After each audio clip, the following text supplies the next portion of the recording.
UK's biggest mass participation event, the Bupa Great North Run, saw its biggest entry yet of 55,000 people.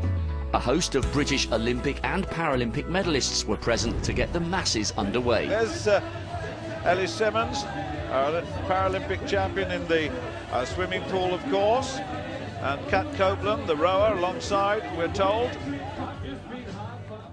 I'm really impressed with the run from Prokopchuka, the Latvian here today. I'm surprised by it too. She's 35 years old. Certainly Joe Pavey has had a great year, and she's 3 years older. I was just looking at the Olympic bronze medalist in 4th place, alongside Mika Kogo. Merger, well, he's quite an athlete. We've seen him more often over the 5 and 10,000. This is his debut over the half marathon. I haven't seen him run one before, that's for sure, so he's trying himself out over this distance. And here come the red arrows. It's the tradition. Wonderful stuff. And 10 kilometres, 28.02. It's quick, it's very quick indeed. It's right on schedule for a course record. The world champion and the Olympic champion, followed by another Olympic champion at the 10,000 metres. Prokopchuka, who did a very, very good job, all of a sudden has found this pace really tough.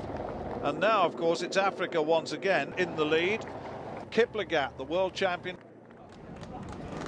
This is a scene we've seen year on year of the thousands and thousands who are enjoying this moment, but these are just, they're 2 miles out at this point, so it's very, very early days indeed. You won't see quite so many smiles with 2 miles to go, that's for sure. That's true. The race is still to emerge, and we've got 2 very, very good races here. Merger once again tailing off a little bit as the pedal goes down with Kogo.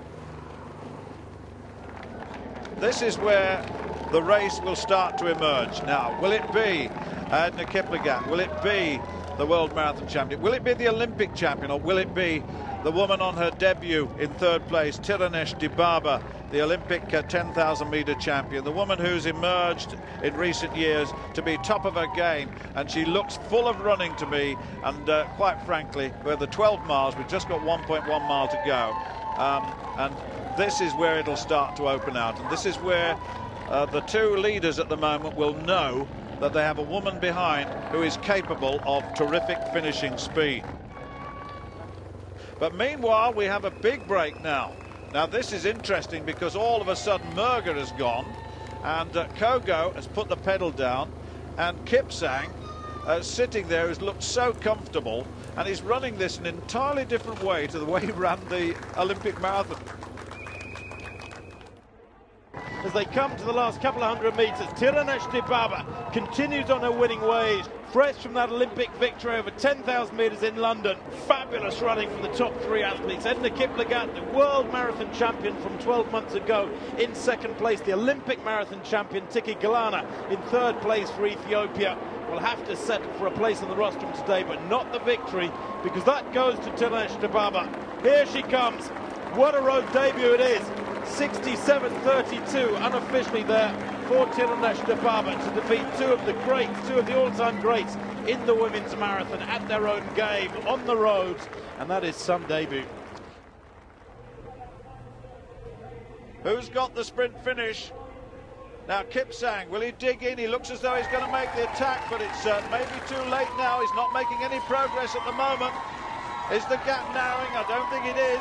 Kogo in full flight, heading towards the finish now. I think he may well have got this. Kipsang is flat out, and I don't think he can catch him. Kogo's the man. Kogo's got this. Kogo has got it. Mika Kogo of Kenya coming home. His personal best, 60 minutes and 3 seconds. He's going to be inside that. But look at this from Kipsang now. Kipsang's attacking him. Who thought he'd got that? Kipsang's closing him down. Is he going to come past? What a finish by Wilson Kipsang. I can't believe it. He got it on the line. It was almost a photo finish. What about that? Normally, towards the last part, I normally try to really, I believe in myself, and I know that sometimes really I can sprint. Yeah, that's why I saw that for me, winning this race was very good for me. The course was good for me on the occasion of my very first Great North Run, and even though the rain came later on, it was still a great race. Two of the closest finishes in the history of the famous old race, a fitting tribute to this fantastic and unique occasion. The second staging of the Bupa Great Birmingham Run saw a misty morning in the heart of the Midlands, but that didn't dampen the enthusiasm of the record field of 18,000. But this is beginning to spread out significantly, and it's all down to the pace of the Frenchman. Well, yeah, I mean, Hefter has thrown the gauntlet down. Goes through 1 mile there in, what, about 4:33. That very, very quick pace indeed. Kogo there in the yellow in second place, remember, former world record holder for the 10K on the roads, looking very, very relaxed indeed, and I'm impressed with his form so far. Well, they've just gone through 2 miles, Stuart, in about 11:26. It's very slow indeed. Moreira, you saw there just checking her watch. I'm sure she's more accustomed as the Portuguese to kilometre splits, but nonetheless, she'll have done the maths, I'm sure. I have a feeling now that unless Tadesse can bridge this gap here, then I think that he's a beaten man today. Who will emerge from this group of three? A little look at the watch by the leader, just to see exactly what's what. I think she might have to start doing a little bit of work now as they go towards this second half of the race, because if she leaves it to a sprint, I think she'll get done by Adere. Just about 4 miles to go now, and still no change. Tadesse is certainly gone now, and Kumar, the debutant, in second place. His first run over the half marathon, and Mika Kogo, the former world record holder at 10K on the roads, is leading. And last, Stuart, something has happened in the women's race. It looks like the Kenyan Mogaki is suffering there. She is about 20 or 30 metres back. And as expected, Adere just dogging the heels of Moreira there, the Portuguese, who must be wondering right now how she's going to beat the very, very experienced Ethiopian. 39 is Adere, Moreira 26. 3 miles left in this race then. Well, that's quick. 3 miles to go, as you say, 45.26. They are operating there at about 4:32 per mile, 4:33 per mile. Well, they dropped Mogaki, but these two together now. And Moreira up on her toes and moving more sweetly, that's for sure. Adere, mind you, almost up alongside her there. But certainly, Moreira looking a little bit more sprightly. And Adere dropping back. Well, look at this. It's a story we've seen for the last few miles, with Kumar just settling in behind. He took the lead for a very brief moment, but found, and Mika Kogo didn't like that and went back into the lead. And as far as the women are concerned, Sarah Moreira has got well away from the rest of the field. Well, who is going to make the big move? Who is going to make it? Will it be Kumar? Will Kumar, who's been in second place right the way through with one very brief exception, will he have the pace? This is a man at the front who desperately wants to win this. He didn't win the Great North Run. He was beaten by a very brief, very short margin, wasn't he? And wants to win this one in the yellow strip. Mika Kogo. Well, we know he's fast and he's strong and he's fresh, Stuart. And my instinct when I watch a race like this is to support the guy who's done all the work. He's done the hard yards. He's really worked for this as Kogo. He's led the whole way. Kumar has sat in there, tucked in behind him all the time. The danger is the little Ethiopian there in second place might use that more recent track speed, but they're beginning to turn the screw now. And Kumar moving alongside him. Yes, he is, and this could be, and Kumar looks to me to be taking him on now. And Kumar for the, oh, look at the response from Kogo. What a response from the Kenyan here. He doesn't want to give way here. And Kogo goes away again. Kumar in second place. Who's the stronger as they approach the finish now? And it looks as though Kogo's going to do it. He's got away. And look at that for a finish. Kogo's going to win this one. He's going to take it. And Kumar on his debut in second place. Just outside the hour. But what a good run indeed it was. He truly deserved that.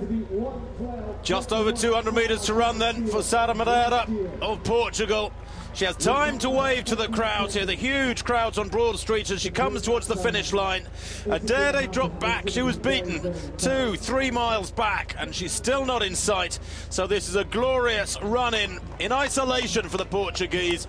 A competent, comfortable victory, albeit in a very slow time. Remember, these ladies, for 9 miles and more, ran very, very comfortably together. But it's been a devastating last 3 or 4 miles from the Portuguese. She opens her arms as if to say, is that how easy it is? Well, she's got a big future in front of her. She's at the other end of her career compared with the 39-year-old Adere, who will finish second. She's back, a long way back behind the Portuguese. But this is a marvellous win in Birmingham. And the time is immaterial. It's the manner of the victory that counts. Today is the race very, very good. I'm very happy with the race. The first 10 kilometers very, very slow, and the second 10 kilometers very, very fast. It was really tough from the beginning and towards the finishing, because I stay with my colleague from the start even to the finishing line. But I really like this course because I normally train in Haile courses in Kenya. Then I found towards the finish line was Haile, and that made me to put more effort. Mika Kogo proving just too fast in the sprint to the line then for Ethiopia's Abera Kuma, and a new course record to boot for the Kenyan.